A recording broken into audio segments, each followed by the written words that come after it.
All right, well, good afternoon, everyone. Welcome. And today, my name is Kimberly Jones, and I'm going to be talking to you all about place value. And I'm going to see, there we go. Let's see. Talk to you all about place value. I am the math interventionist at Audubon Traditional Elementary School in Jefferson County. A little bit about me. I have 3 children, Taylor, and then I have twins, Todd and Ty. They're 21. This will be 22 this year, actually. I have 2 dogs, Pepper and Ellie. I have been in education for 19 years, and I am in my 2nd year as MIT, and both years have been at Audubon.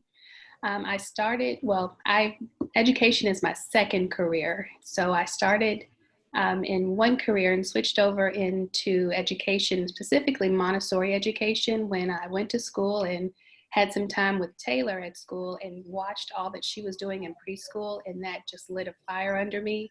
And I said, education is where I need to be, and Montessori was where I was, and I absolutely love being a teacher.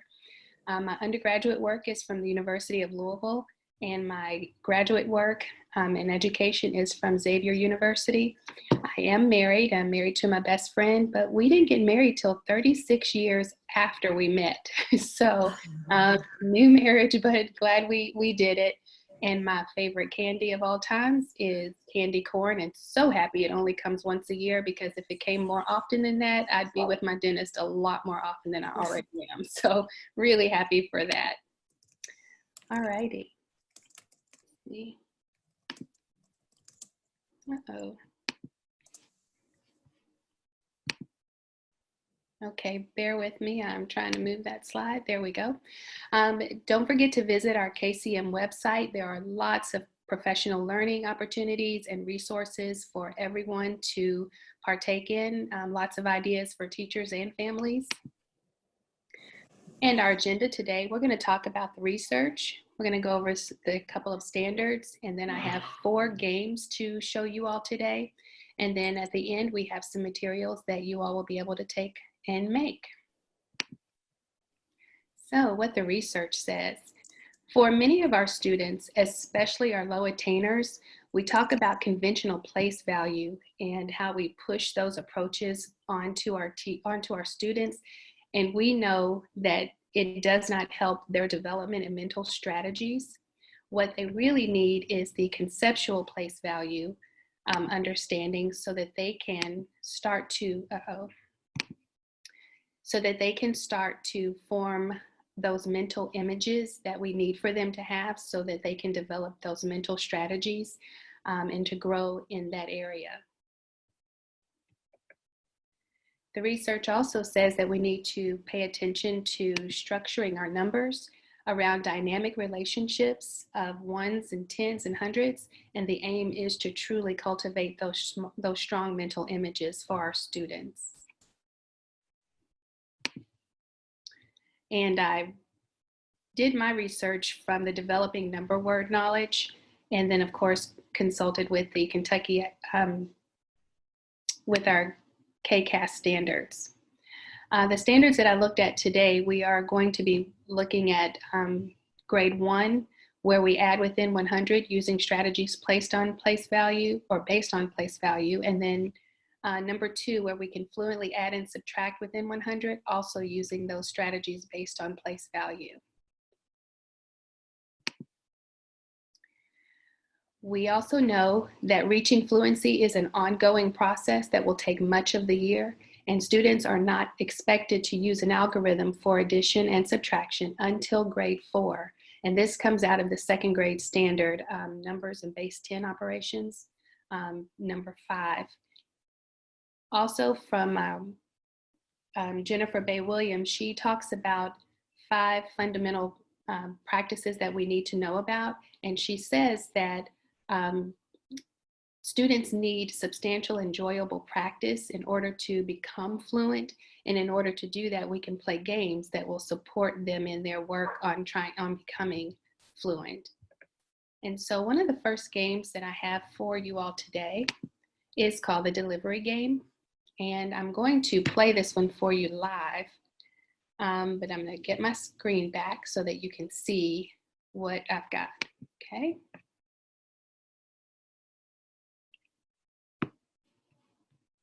Okay. And Yep. can you see me now? Yeah, you're good. You're good. So Kim has her, she's got her game there. All right, so what we're gonna need to have is the directions for the game. I'm gonna make sure you can see everything. Yep. You need to have We the can see directions it. for the game. And you'll have to have 2 placemats, one for every person who's gonna be playing the game today. And then it comes with these cards that give us directions on what we'll be doing. So you'll have to shuffle those and place them face down.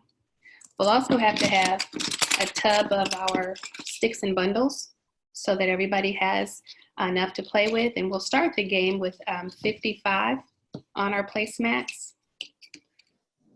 And we will also need to have pencil and paper because we're going to have to record the number of sentences that we work with. So I'm going to pull this up front a little bit more so that you can see. So the first card I'm going to draw, it tells me to pick up 20 sticks. But for this particular game, when we're picking up, we're actually going to be adding to what we already have.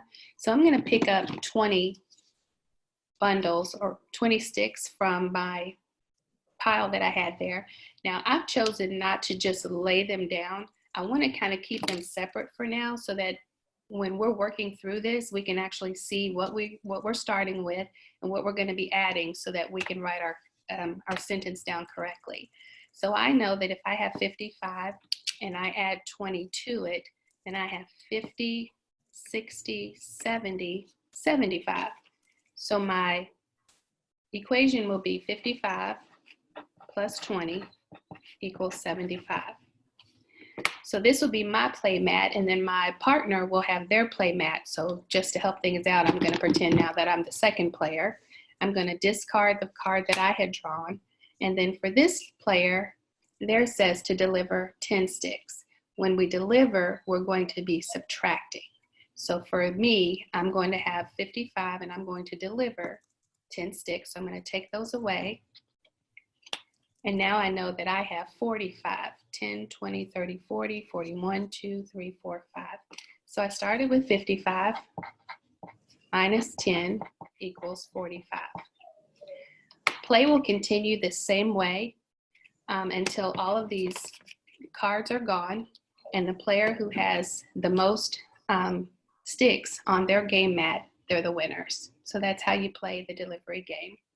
And for this game, it gives us that conceptual imagery on how to form place value concepts in our head without actually going through an algorithm. We're actually just practicing what our tens and between our tens and ones up to 100. So any questions about that game? Okay. One thing, Kim, that I see is that people are really appreciate your bundles and sticks in a way that is fun. Of course, we all know how important that is to have items that you can bundle and unbundle. For sure. I know that my kids, when I have these just scattered out on the table, they are so excited to come to start to play that they're like, okay, so what are we doing today with these? But I have found that the bundles and sticks are great for kids to manipulate before we start giving them the place value blocks. Because I'm not sure what's up with the popsicle sticks, but they really do enjoy them. So that's really good. You started out with 55. What happens if you have to deliver more than 5 or pick up 5, 6, and then you have more than, quote, 10, or what happens then? Well, there are actually cards in here that actually tell you that there will be some times that you will have to unbundle one of your tins that you already have, and so you're going to have to do some exchanging. And there are also times that when you have to bring in more, or when you're picking up, then you will, when you sit those down, you can see that, oh, I've got more than 10. So this is when the children start to realize, oh, whenever I have 10 ones, I have to now bundle to make a whole new 10. So yes, that does happen. These cards will make that happen. Okay. All right, the next game that I have is called Find the Sum. And for this one, I got this one from the 100 Bead Rec and Rec workbook that I know that several of us have this. So this is also in that game or in the toolbox. And I don't want to play this one for you because it is fairly simple. They do have 2-digit cards that you'll have to have, and I've included those in your handouts. And as far as the Rec and Rec, if you didn't have one at home, I've included a link here so that you can get one and to be able to play it as well, to use it to help you play virtually. Then you will also write the number sentence on your paper showing the addition, and then you'll just take turns drawing 2 numbers and finding the sums, writing the sentences, and when all the cards have been used, then that's really just your practice. Okay, there's also one, well, I'm going to show you this video. The video is with Christy Manley. She's one of our MITs in Jefferson County, and she's going to just show us, demonstrate how to use the Rec and Rec for the game. Uh-oh. Let's see. Hi everyone, this is my video for when they are adding and subtracting with the 100 bead rack. And so in first grade they have the standard where they have to add and subtract multiples of 10. So let's say they started out with a 2-digit number of 22. And then they had to add a multiple of 10. So that could be a 20 or a 30. So let's say it was 20, so I'm going to add my 20. And so now they can quickly subitize that they now see 10, 20, 30, 40, and 2. So this helps them really get that conceptual understanding of place value and actually see the 10s and the 1s and understand that versus trying to do that algorithmic thinking. So the bead rack is really good for helping build place value understanding. Enjoy.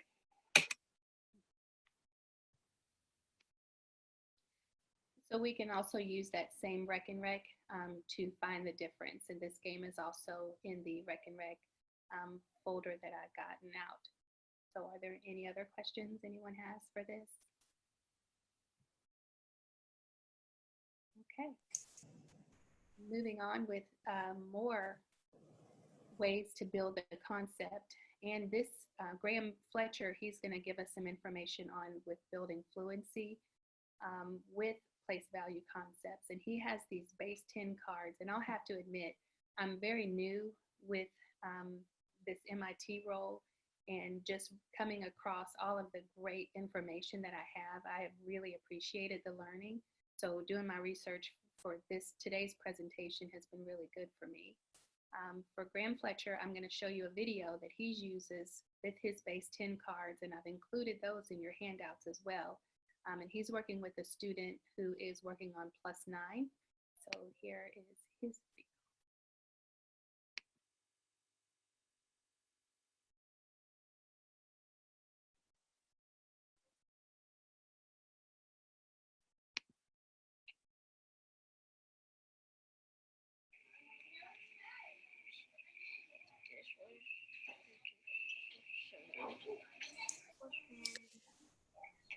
So interestingly enough, Kim, it didn't pop up in another window for us. Oh, okay. So pause it for just a minute and then minimize it so that maybe we can see your screen. I think it's one of the interesting things with regards to an apple. I see your. Okay, let's see.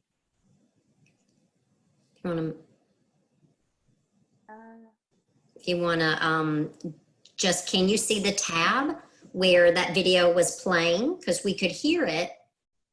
Right, I am going to move you guys down. And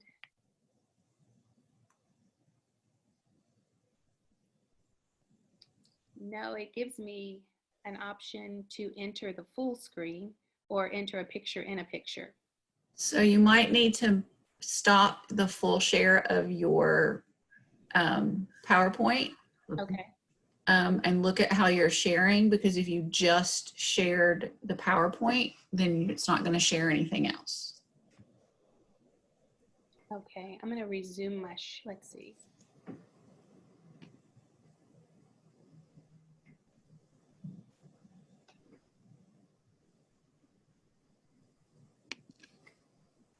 Let's see if this does it. It gave me an opportunity to optimize my sharing. Okay, let's try that. This does it. Can you see it? No. Oh, okay. Yeah, bummer. Well, and that's okay. All right, so I can move on and just show you the, Can you talk to us a little bit about? yes, let me get my, can you see my screen again? Yes, we can. Okay, I'm gonna go back. And I apologize, I did not think this was gonna do this to us. Okay, I need to go back one. For his work, these cards that he has right here, and he had the +9, the children would look at that 9 and they would want to fill in the circles or the dots that are missing, and they would then take the number of dots that were missing, subtract them from the number that they had here, which was 9, fill this in, and I believe that says they needed to fill in 3. So they would take 3 away from 9 and know that this then would become a full 10 bar. So they would move that 10 bar over here, and then they would know that this was 46. And then he would just continue on showing these graphics and then keeping the +9 there and having the child continue to do the manipulations in their head. And I did not see in this video that there was ever a time that the child was writing any number sentences. They were really just doing this in their heads. And sometimes I saw like there were 56, or I'm sorry, there would be 5 10 bars here, and then they would have another one that they needed to fill in for the ones, and the child would pull this over to make this a 6, and then they would have the remaining left over to know their ones. So it was a really good visual activity and mental activity for the child, just to keep them on their toes. I know there was once the child, when he said 9 minus 3, he said there would be 7 left. And once he worked through it on his own, Graham came back with another one that would cause him to again have to think about 9 minus 3. And this time the child was able to get it right. So that was very interesting to me to see the work that he did with that child through the whole thing. So, and I apologize, I'm hoping that you all will be able to, you should be able to pull up the video when you all get this back on your own. And I'm so sorry I couldn't show this today. Okay. All the links are embedded, and so we will indeed be able to see it. And so I'm wondering about, are you able to move forward? Are we? Yes. Can you see my screen? We can just see that same base 10 cards building fluency on Vimeo screen. Okay. So I do have a little workaround in that I have it pulled up. Okay. I wondered if, Dee, what are you thinking? I wonder if I did share screen, if she stopped sharing screen and I did share screen, and she could just narrate from me pushing it. I think that will work. Okay, all right, beautiful. So Kim, if you'll stop sharing screen. Okay. And then what I'm going to do is I'm going to share my screen.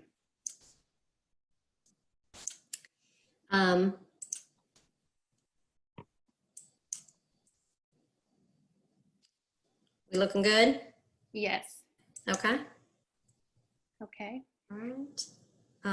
Do we want to, what do you think? Do you want to try to launch the video? Sure. Go ahead. Okay. Do you see it? Yes, ma'am. It's loading. There you go. All right. All right. Fabulous.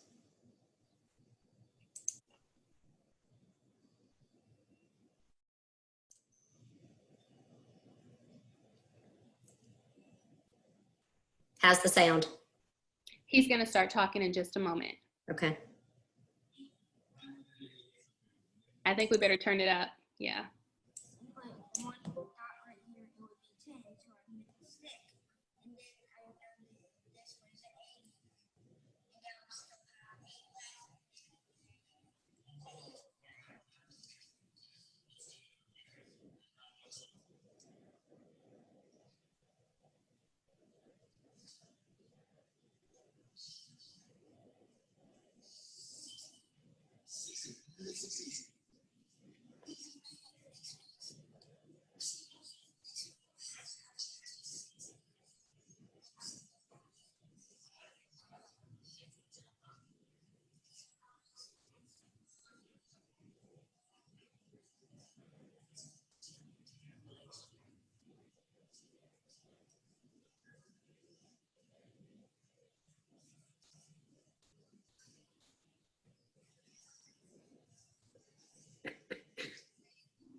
Okay, Kim?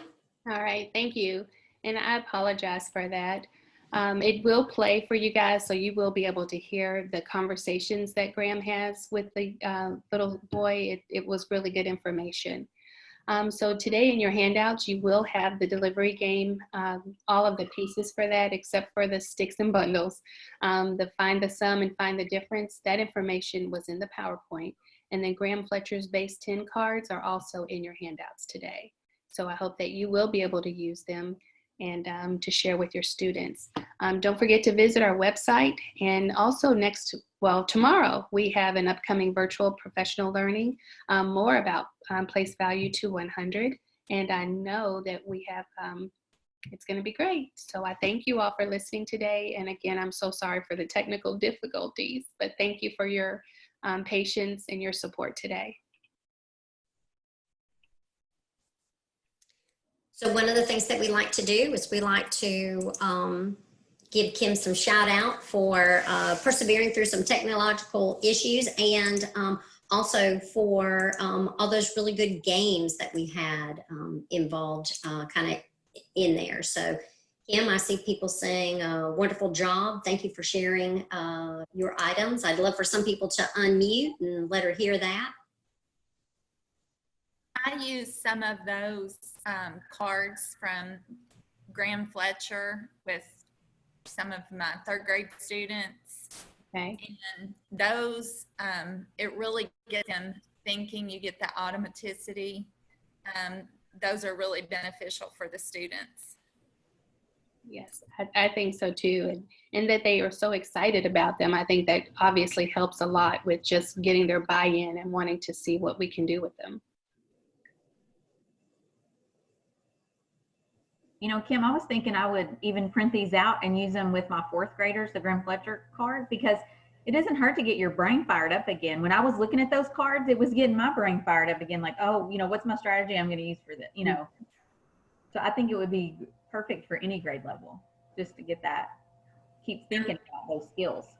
They're really, really fun to get you, like you said, really like to get you thinking. They're really makes you have to think.